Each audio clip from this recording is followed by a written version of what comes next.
30% tal-Maltin u l-Awċin mhumiex kuntenti bl-ambjent fil-lokalità fejn jgħixu, dan fil-waqt li 22.3% la huma kuntenti u lanqas imdejqin bis-sitwazzjoni ambjentali.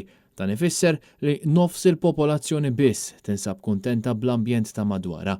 L-istħarriġ li ġie ppreżentat il-ġimgħa li għaddiet waqt il-konferenza l-Istat tan-Nazzjon wera li persuni bl-ogħla livell ta' edukazzjoni u l-ħaddiema huma l-inqas nies kuntenti bl-ambjent ta' madwarhom.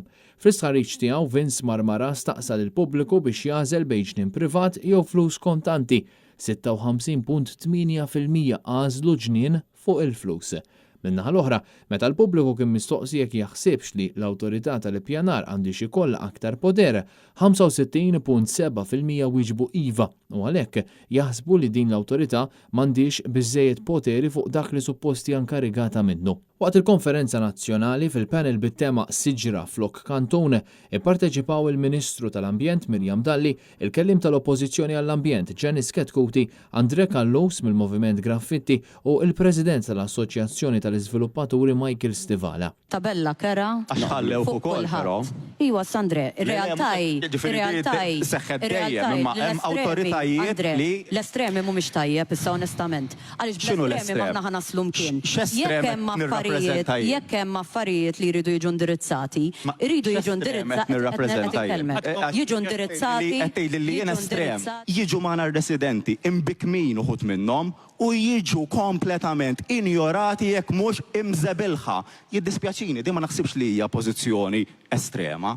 Le, din hija pożizzjoni mill-qalb ta' eluf, mijiet ta' eluf ta' nies f'Malta li verament qed jaraw l-ambjent u l-ispazji medda b'dan il-mod. Apparti li irreferita għal Kallous u persuni oħra li jaħdmu favur l-ambjent bħala estremisti, matul l-interventi tagħha Mirjam Dalli komplet bil-buzzwords li ilna snin nisimgħu minn membri tal-Gvern Laburista, kliem sabiħ dwar il-bilanċ li iżda sissa qatt ma sarraffazzjoni konkreta li taċċerta li l-ambjent ta' madwarna ma jkomplix jinqered. Nisimgħu stqarrijiet mill-istituzzjonijiet politiċi dwar li l-ambjent huwa priorità għal Malta, imma jiddispjaċini ngħid id-direzzjoni li għadna sejrin fiha bħalissa hija waħda ħażina ħafna u sejrin brata maġla ħafna f'din id-direzzjoni. Jekk maħniex ħanbidlu din id-direzzjoni, greenwashing u buzzwords ta' bilanċ mhumiex ħajsalvawna. Punt ieħor li tqajjem waqt id-diskussjoni f'dan il-panel kien il-fatt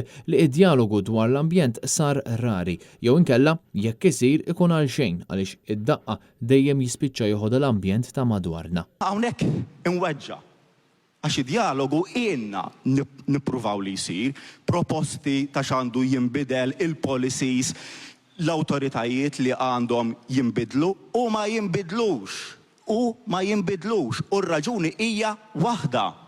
Għaliex? Għax il-poter ta' ċertu nies ta' dawk li għandhom il-flus, il-vuċi ta' daw in-nies qed tingħata ħafna iktar peace minn ta' ħaddieħor. Kien Kutajjar, Net News.